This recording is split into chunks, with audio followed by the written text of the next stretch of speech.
não se consegue definir o amor entre mãe e filho.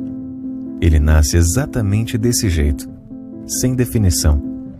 Um amor que nasce em uma tela escura, geralmente em preto e branco, mas é um dos momentos mais importantes da sua vida. E não adianta dizer que o amor é cego, porque este mesmo amor nos faz enxergar boca, olhos e até prever com quem o bebê se parece.